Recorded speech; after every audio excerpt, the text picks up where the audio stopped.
में आपका स्वागत है और मैं हूं आपके साथ सुमन पाल। बुलेटिन की शुरुआत करते हैं बड़ी खबरों के साथ, जहां पर मुख्यमंत्री पुष्कर सिंह धामी ने उत्तराखंड ग्रामीण विकास और पलायन रोकथाम आयोग की ही बताया जा रहा है ये भी जानकारी सामने आई कि 10वीं बैठक में भाग लिया है और बैठक के दौरान ही राज्य से हो रहे पलायन की समस्या पर चर्चा की गई है। इसे रोकने के लिए ही चल रही योजनाओं की समीक्षा की गई है और मुख्यमंत्री ने ग्रामीण क्षेत्रों में रोजगार के अवसर बढ़ाने, स्वरोजगार को प्रोत्साहित करने और इसके साथ ही स्थानीय संसाधनों को बेहतर उपयोग पर जोर भी दिया गया है।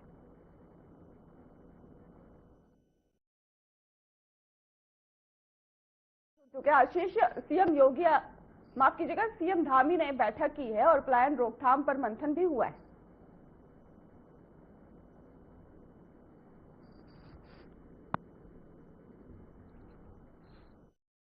बैठक में हिस्सा लिया और बैठक के दौरान उन्होंने राज्य से हो रहे पलायन की समस्या पर चर्चा की और इसे रोकने के लिए चल रही तमाम योजनाओं की भी समीक्षा की और साथ ही उन्होंने अधिकारियों को कहा कि ग्रामीण क्षेत्रों में रोजगार के अवसर बढ़ाए जाएं, स्वरोजगार को प्रोत्साहित किया जाए और स्थानीय संसाधनों को बेहतर किया जाए। जो युवा हैं यहाँ के वो कहीं न कहीं स्वरोजगार के माध्यम से लोगों को रोजगार दें और ताकि नौकरी देने वाले बने युवा और नौकरी ढूंढने की बजाय स्वरोजगार पर जो है उन्होंने जोर दिया है और अधिकारियों को निर्देश दिए हैं कि जो पलायन की समस्या है, लगातार जो पहाड़ी क्षेत्रों से पलायन हो रहा है उसका कहीं ना कहीं समाधान किया जाए। तमाम जो विकास योजनाएं हैं उसके माध्यम से हो, चाहे सहकारिता के माध्यम से कई बैंकों के द्वारा लोन मिलता है युवाओं को, सीएम स्वरोजगार योजना के माध्यम से भी कई युवा जो है अपना स्वरोजगार कर रहे हैं। उन्होंने इस पर फोकस किया है और ताकि आने वाले समय में जो ये समस्या है इसका समाधान हो सके। कहीं ना कहीं जो राज्य में पलायन एक बड़ी समस्या कहीं ना कहीं बन चुकी है। कई गोस्ट विलेज उत्तराखंड में लगातार बढ़ते जा रहे हैं, चाहे सीमांत क्षेत्र हो या फिर जो 13 जनपद हैं उत्तराखंड के, मैदानी क्षेत्रों को छोड़ दिया जाए तो पहाड़ी क्षेत्रों से सबसे ज्यादा जो है पलायन देखने को मिल रहा है। पौड़ी हो, चमोली हो, उत्तरकाशी हो, अल्मोड़ा हो, तमाम जनपदों से ऐसे जो है खबरें भी आती हैं और कहीं ना कहीं जो युवा हैं वो आखिर क्यों पलायन कर रहे हैं उस पर चर्चा की गई है और ताकि आने वाले समय में लोगों को स्थानीय क्षेत्रों में ही रोजगार मिल सके, ऐसा सीएम ने सभी अधिकारियों को निर्देश दिए हैं। बिल्कुल आशीष डोभाल जी, अगर बात करें आयोग की ये 10वीं बैठक है तो इस बैठक में और क्या खास रहा है, क्योंकि पहले भी कई बार बैठकें हो चुकी हैं। बिल्कुल, पहले भी बैठकें हो चुकी हैं, ये 10वीं बैठक है तो हर बैठक में यही चर्चा होती है कि पलायन जो है उसे रोका जाए और ग्रामीण क्षेत्रों में विकास किया जाए। तमाम जो योजनाएं तो सरकार हो चाहे केंद्र सरकार की तरफ से जो संचालित की जा रही हैं उनको धरातल पर मूर्त रूप दिया जाए। मुख्यमंत्री ने सभी जो अधिकारी मौजूद थे उनको निर्देश दिए हैं कि प्रदेश के ग्रामीण क्षेत्रों में रोजगार बढ़ाया जाए। एप्पल मिशन हो, कीवी मिशन हो, चाहे जो कृषि के माध्यम से आय दोगुनी करने की योजनाएं चल रही हैं केंद्र सरकार की और राज्य सरकार की, उनको अंतिम व्यक्ति तक पहुंचाने की जो है पहल जो है सीएम धामी ने की है और ताकि जो है स्थानीय संसाधनों में जो है बढ़ोतरी हो और स्वरोजगार मिले लोगों को। इस पर मुख्यमंत्री ने पूरा जोर दिया है। जी बिल्कुल आशीष जी, जो पलायन की समस्या है वो उत्तराखंड में खास तौर पर देखने को मिलती है, लेकिन अगर रोजगार की जिस तरीके से बात की जा रही है तो क्या कोई नई जो डेवलपमेंट है वो होने जा रही है अब उत्तराखंड में? बिल्कुल, कई युवा स्वरोजगार का उदाहरण भी पेश कर रहे हैं, चाहे एप्पल मिशन के माध्यम से अपना उद्यान लगा रहे हैं, कीवी मिशन के माध्यम से कीवी के बगीचे लग रहे हैं और कई युवा सहकारिता समिति से माध्यम से लोन लेकर अपना व्यवसाय शुरू कर रहे हैं। ऐसे उदाहरण भी देखने को मिल रहे हैं, लेकिन ऐसे कम ही उदाहरण हैं और ज़्यादा जो है पलायन ही देखने को मिल रहा है, क्योंकि पहाड़ी क्षेत्रों में स्वरोजगार के कम साधन होते हैं। 4 धाम यात्रा के दौरान कुछ लोगों को रोजगार जरूर मिलता है, लेकिन जब ये यात्रा खत्म हो जाती है तो कई लोग जो है बेरोजगार हो जाते हैं और कहीं ना कहीं एक सरकारी माध्यम में नौकरी ढूंढना ही एक पलायन का जो है समाधान नहीं हो सकता है। स्थानीय स्तर पर जब तक नए नए उद्योग न लगे, स्वरोजगार के माध्यम न मिले, तब तक जो है पलायन होता रहेगा। और एक पलायन तो शिक्षा के लिए होता है, एक पलायन कहीं न कहीं रोजगार के लिए होता है।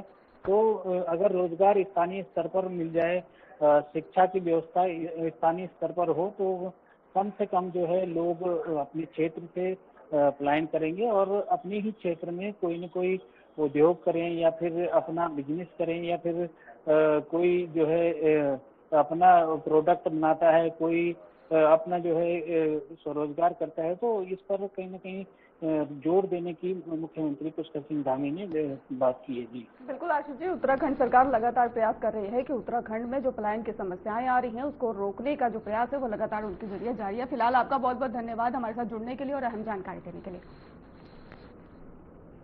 वहीं देहरादून में संपूर्णता अभियान सम्मान समारोह कार्यक्रम का आयोजन हुआ, जिसमें कि उत्तराखंड के मुख्यमंत्री पुष्कर सिंह धामी शामिल हुए और कार्यक्रम के दौरान ही कई मुद्दों पर चर्चा हुई है। साथ ही मुख्यमंत्री सीएम धामी ने क्या कुछ कहा है, आइए सुनाते हैं।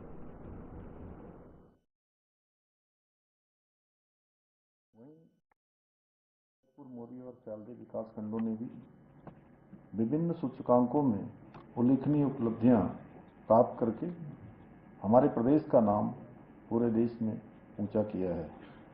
मैं इस अवसर पर सम्मानित होने वाले सभी आकांक्षी जनपदों एवं विकासखंड के सभी अधिकारियों को, कर्मचारियों को और उनकी पूरी टीम को हृदय से सबको बधाई देता हूं, शुभकामनाएं देता हूं।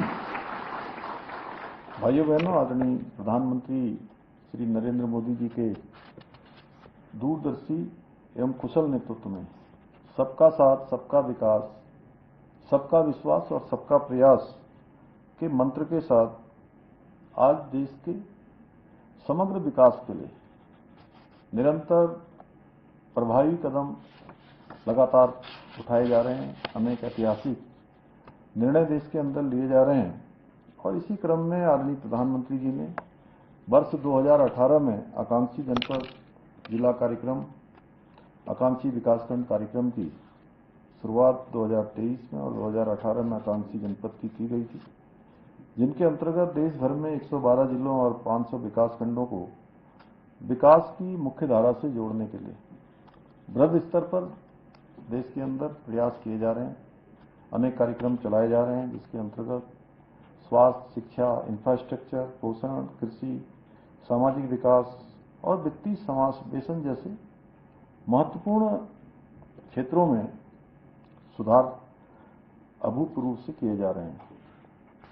इस योजना के अंतर्गत हमारे प्रदेश में भी दुगड्डा, मोरी, गदरपुर, सयालदी, बहादुराबाद और कपकोट को शामिल किया गया है और हमारी सरकार ने नीति आयोग के द्वारा चयनित इन सभी 6 विकासखंडों के साथ साथ राज्य के अन्य 9 जनपद को भी इस महत्वपूर्ण पहल से जोड़ने का कार्य किया है।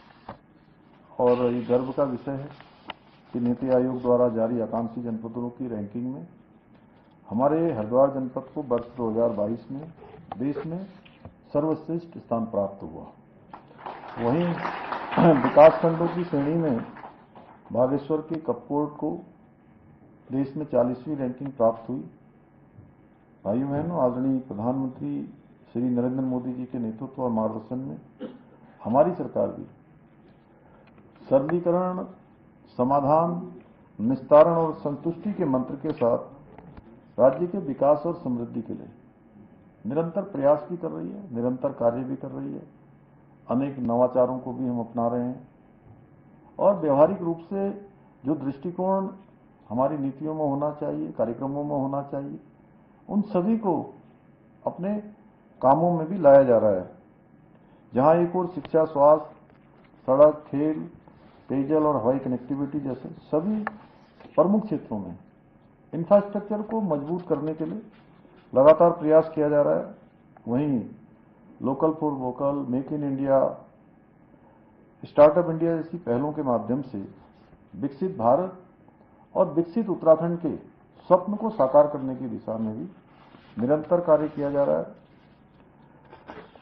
हमारी सरकार प्रदेश में औद्योगिक विकास को प्रोत्साहित करने के लिए भी निरंतर कार्य कर रही है और इसी को ध्यान में रखते हुए वर्ष 2023 में दिसंबर माह में यहीं देहरादून में इन्वेस्टर ग्लोबल समिट का आयोजन किया गया था और इस ग्लोबल समिट में हम सबके लिए एक बड़ा अच्छा अनुभव ये रहा कि जब कभी भी समिट होती थी तो समिट के बारे में एक धारणा बन गई थी कि समिट होती है, लोग आते हैं, एमओयू साइन करते हैं, लेकिन धरातल पर कुछ उतरता नहीं।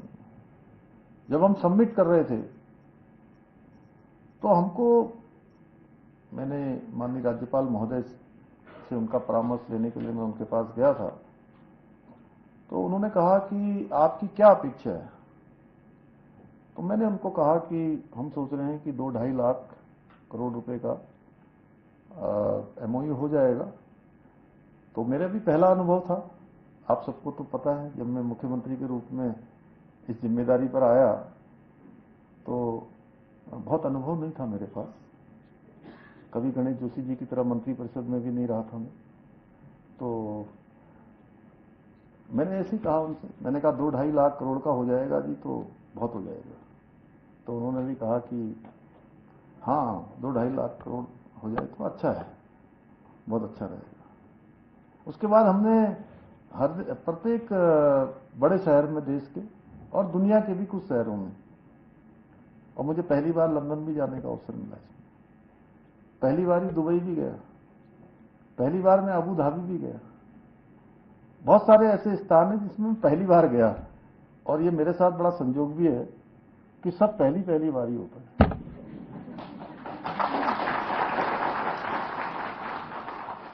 तो हमने पहली बार तो प्रधानमंत्री जी आए हमारे, 8 और 9 तारीख को हमने यहाँ इन्वेस्टर समिट का आयोजन किया, और जिस शहर में हम जा रहे थे एक अच्छा अनुभव ये हो रहा था कि कहीं 15,000, कहीं 20,000 करोड़ के, कहीं 25,000 के, कहीं 40,000 करोड़ के, लगातार हमारे निवेशकों के साथ समझौतों पर, हमारे ज्ञापन पर समझौते होते जा रहे थे, हस्ताक्षर हो रहे थे। और ऐसा करते करते करते लोग कहते थे कि जिस दिन समिट होती है, उस दिन जो है सारे लोग एक साथ हस्ताक्षर करते हैं और फॉर्मेलिटी पूरी करके चले जाते हैं। सच बताऊं तो हमको कोई फॉर्मेलिटी करने की जरूरत नहीं पड़ी, और जिस दिन समिट का प्रधानमंत्री जी ने यहाँ पर शुभारंभ किया, उस दिन तक हमारे 3,56,000 करोड़ के हमारे समझौतों के शेयर ज्ञापन हमारे संपन्न हो गए। चलिए जी, इतने से भी बात बनी नहीं। क्या है कि हमें बहुत परीक्षाएं देनी पड़ती हैं, रोज परीक्षा है। आप लोग तो जो हमारे अधिकारीगण हैं वो पहले पढ़ाई लिखाई में परीक्षा देते।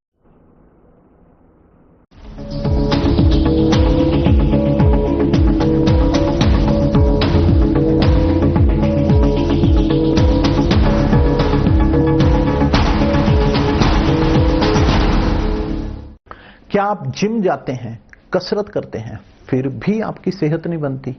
काजू बादाम किशमिश मेवे प्रोटीन के डिब्बे खाते हैं फिर भी कुछ असर नहीं होता? तो इसका मतलब है आपका पाचन तंत्र खराब है, और जब तक के पाचन तंत्र दुरुस्त नहीं होगा, आप जितना मर्जी अच्छे से अच्छा खा लो, आपकी सेहत नहीं बन सकती। इसलिए हमारी संस्था सन्यासी आयुर्वेदा ने एक ऐसी दवा का निर्माण किया है जो कि आपके लिवर, आपके पाचन तंत्र को दुरुस्त करने का काम करती है, ताकि आप जो भी खाएं उसका पूरे का पूरा निचोड़ आपके शरीर को लगे, आपकी भूख बढ़े, खाया पिया सही से लगे, नया खून बने, हड्डियों में जान आए, वजन बढ़े और आप मोटे तगड़े खूबसूरत पर्सनैलिटी के मालिक बन जाएं। सिर्फ 655 रुपए की पूरे 1 महीने की दवा होती है, और आप इसे घर बैठे 011-45454545 पर फोन करके दवा मंगवा सकते हैं। डॉक्टर ऑर्थो ऑयल के रेगुलर मसाज से जॉइंट हेल्थी रहते हैं, और अगर प्रॉब्लम बहुत पुरानी है तो डॉक्टर ऑर्थो कैप्सूल्स साथ लेना ना भूलें। अब दर्द भी घुटने टेकेगा।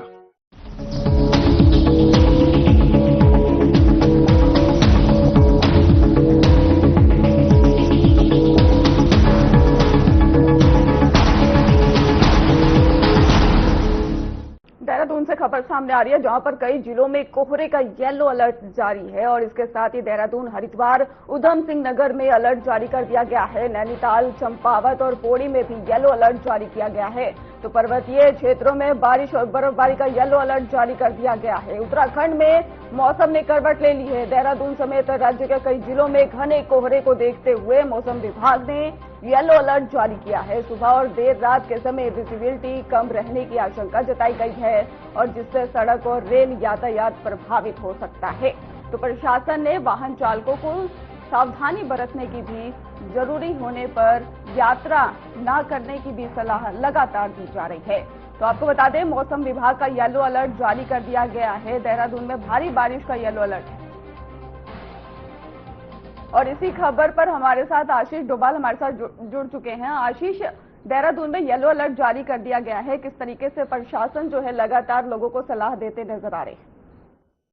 बिल्कुल सुमन, उत्तराखंड में कई जिलों में जो है येलो अलर्ट जारी है। कोहरे का येलो अलर्ट जारी किया गया है। हरिद्वार हो, देहरादून हो, उधम सिंह नगर हो, नैनीताल हो, चंपावत हो और पौड़ी में कहीं ना कहीं येलो अलर्ट मौसम विभाग ने जारी किया है। और वहीं पर्वतीय क्षेत्रों में बारिश और बर्फबारी का अलर्ट जारी किया गया है। सुबह जो है मौसम जो है काफी खराब था और कोहरा लगा हुआ था।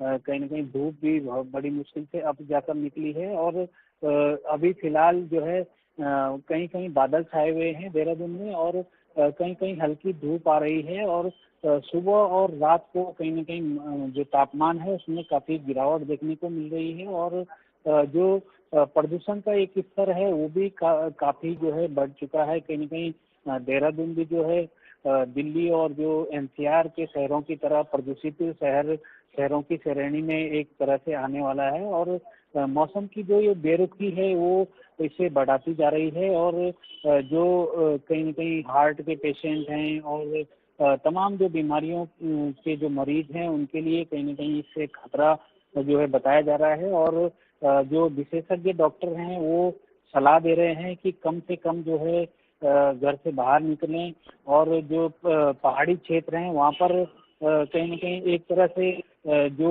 जंगली जानवरों का भी खतरा जो है बना हुआ है और स्कूलों के समय में भी जो है बदलाव किया गया है। सुबह 9 बजे से पहले किसी भी स्कूल का जो है टाइम जो है 9 बजे तक रखा गया है और शाम को 4 बजे से पहले छुट्टी की जा रही है और मौसम की ये जो बेरुखी है ये अभी लगातार बनी हुई है। हालांकि मौसम विभाग ने संभावना जताई है कि बारिश हो सकती है पहाड़ी क्षेत्रों में और जो मैदानी क्षेत्र हैं वहाँ पर लगातार कोहरा बना रहेगा। चाहे देहरादून हो, हरिद्वार हो, उधम सिंह नगर, नैनीताल, चंपावत और पौड़ी में येलो अलर्ट जारी किया गया है। लेकिन राजधानी में फिलहाल जो है जो धूप है वो हल्की धूप निकली हुई है और सुबह जो है काफी कोहरा लगा हुआ था और जो ठंड से जो है कहीं न कहीं कपाने वाली ठंड जो है पड़ी है और आने वाले समय में ये और बढ़ सकती है।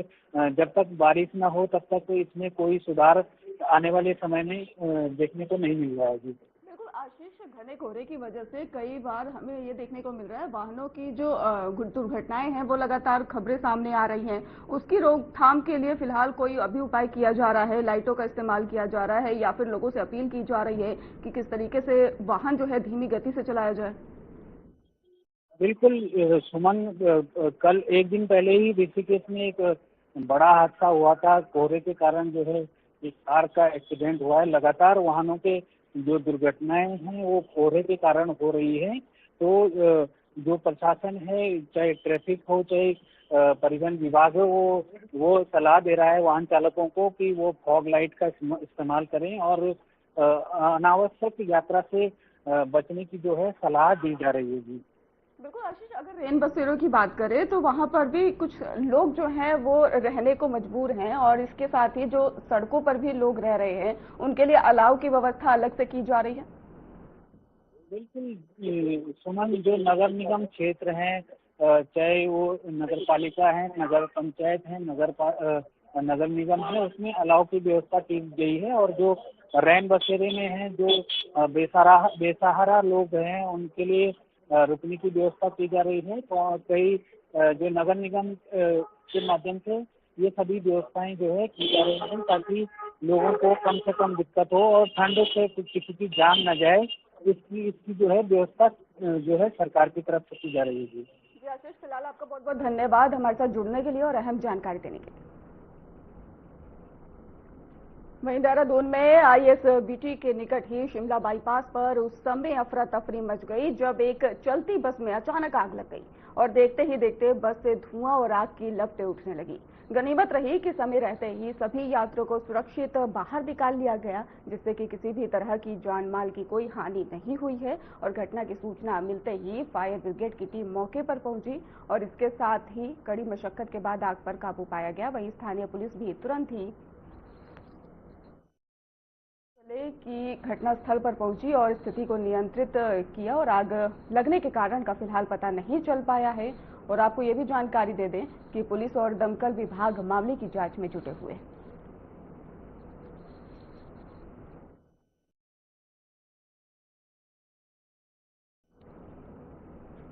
वहीं उत्तराखंड एसटीएफ की एंट्री नारकोटिक्स टास्क फोर्स ने ही लक्ष्मण झूला क्षेत्र में कार्रवाई करते हुए बाबा की वेशभूषा में घूम रहे नशा तस्कर शंकर गिरी और उसके साथी मनीष को गिरफ्तार किया है। दोनों के पास से करीब 11 ग्राम अवैध एमडीएमए बरामद किया गया है और इसके साथ ही पूछताछ में आरोपियों ने बताया है कि वे दिल्ली में बताया गया कि नशीला पदार्थ लाकर पर्यटकों को ऊंचे दामों पर बेचते थे और पुलिस मामले के फिलहाल इस गंभीरता से लेते हुए कार्रवाई कर रही है।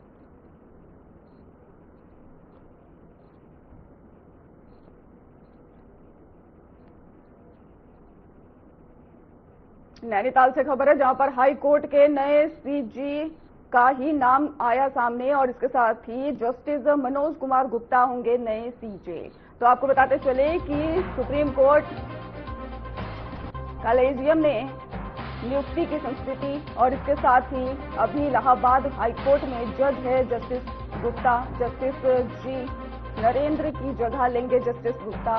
जानकारी देते चले आपको कि 9 जनवरी को रिटायर हो रहे हैं जस्टिस नरेंद्र। तो नैनीताल में मौजूद बता दें, नैनीताल से खबर है, उत्तराखंड हाईकोर्ट को जल्द नया मुख्य न्यायाधीश मिलने जा रहा है। हाईकोर्ट के नए चीफ जस्टिस के नाम पर सहमति बन गई है और आधिकारिक घोषणा की तैयारी भी है। तो नए मुख्य न्यायाधीश के कार्यभार संभालने के बाद ही न्यायिक व्यवस्था को और प्रभावी बनाने की दिशा में अहम कदम उठाए जाने की उम्मीद है। देहरादून में प्राइमस नाम के एक निजी अस्पताल की बड़ी लापरवाही सामने आई है, जिसमें परिजनों ने आरोप लगाया है कि उनके परिवार के एक युवक का ही पथरी का ऑपरेशन होना था, लेकिन डॉक्टर के टमटा ने ही ऑपरेशन में लापरवाही दिखाई और जिसके चलते युवक की मौत हो गई है। गुस्साए परिजनों ने अस्पताल में जमकर हंगामा किया, जिसके बाद शव को पोस्टमार्टम के लिए जिला अस्पताल कोरेशन में ले जाया गया है और ये भी गुस्साए परिजनों ने अस्पताल को ही सील करने और इसके साथ ही डॉक्टर को कड़ी सजा दिलाए जाने की भी लगातार मांग करते नजर आ रहे हैं।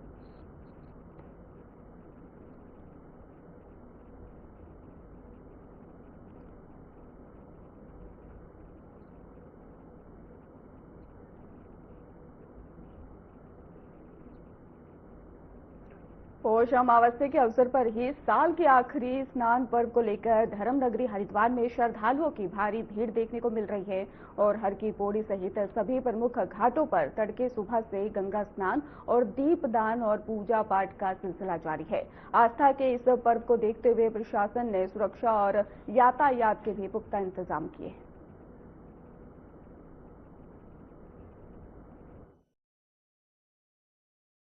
जी, अमावस पे हमारे पितरों को याद किया जाता है। पितरों के लिए अमावस का दिन विशेष होता है। इस दिन इनके नाम से दान पुण्य, पाठ पूजा, तर्पण, पिंडदान वगैरह किया जाता है, जिससे इनकी आत्मा को शांति मिले, मोक्ष मिले और ये अपने धाम को प्रस्थान करें।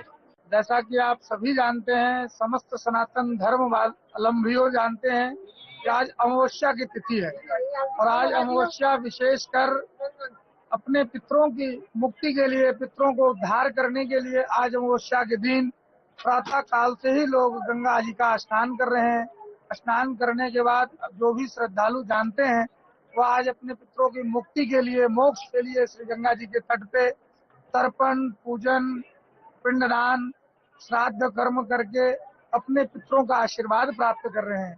जो भी श्रद्धालु गंगा जी के तट पे आकर के आज के दिन पितरों के लिए पिंडदान करते हैं, तर्पण करते हैं, उनके पितरों की मोक्ष मिल जाती है तथा पितरों के आशीर्वाद से उनके घर में मान, सम्मान, यश, कीर्ति की वृद्धि होती है तथा मनवांछित फल की प्राप्ति होती है।